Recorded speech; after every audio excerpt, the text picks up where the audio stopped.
And that's the reality. Tory or Labour or Lib Dem, it doesn't matter. They're equally powerless. They're equally compromised. They're equally useless. They are the wasted vote.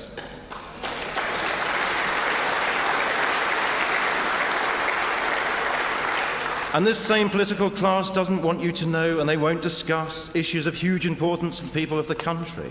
They won't want to discuss immigration, even if 80% of the British public have concerns about mass immigration and the pressures on our overcrowded island. They don't want to talk about the EU, despite the clear majority of the British public wanting to leave. They don't want to concede that claims that man-made global warming are actually unproven. They don't want to acknowledge the truth of failing education standards. They don't want to accept the NHS is at crisis point. They don't want to admit that they are failing to keep the public safe from criminals. And they don't want to apologise for failing our troops on the front line.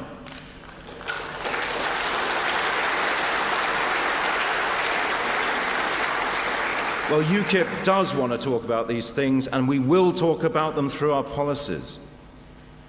Now, UKIP represents all of those, the great majority of the British people, who feel disengaged and alienated from the political system, the none of the above voters, because no one is representing their needs, their aspirations, or their desires. What an opportunity UKIP has.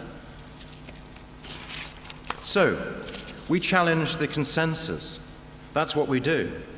And thirdly, UKIP is a party of smaller government, lower taxes, independence of the individual, not dependence on the state. We're a little bit libertarian. We don't like bans. We don't like people running our lives for us. We pose bureaucratic targets. We don't like state snooping on us or gross interference in private lives. That's what we stand for in UKIP. And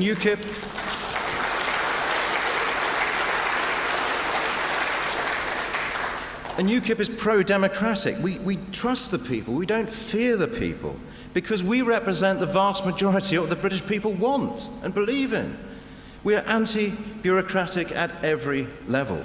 And we believe in direct democracy and referenda.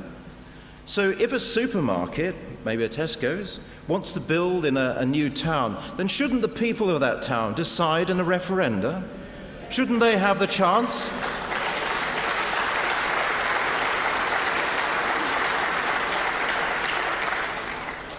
And shouldn't, if Prince Charles is right or wrong, shouldn't the people decide if he's right or wrong, not some arrogant set of architects?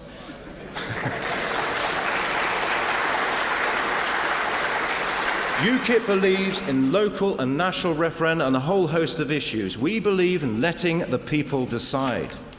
And finally and fifthly, we are a party of radical common sense. Much of what is going on is simply crazy. You read the papers, look at the media every day, and the world seems to have gone crazy. What on earth are Lib Lab Con, the political three old parties? Why are they giving away all this power from Westminster? Can they not see in the Lisbon Treaty that in 2014 they've got plans to fight the elections on political groups and not UK political parties? They're like lemmings marching cheerfully over the cliff into the distance. Why do you need Westminster and all those expensive MPs when you've given all your power away to Brussels? That's our point.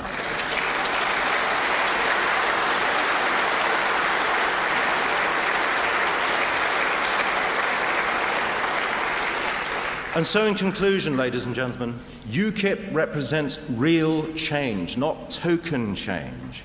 The choice at the next general election is not between red, yellow and blue, because that's a false choice, because each of the Lib Lab Con parties will do nothing to take back control from our EU masters.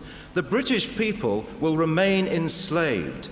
Only UKIP can set them free.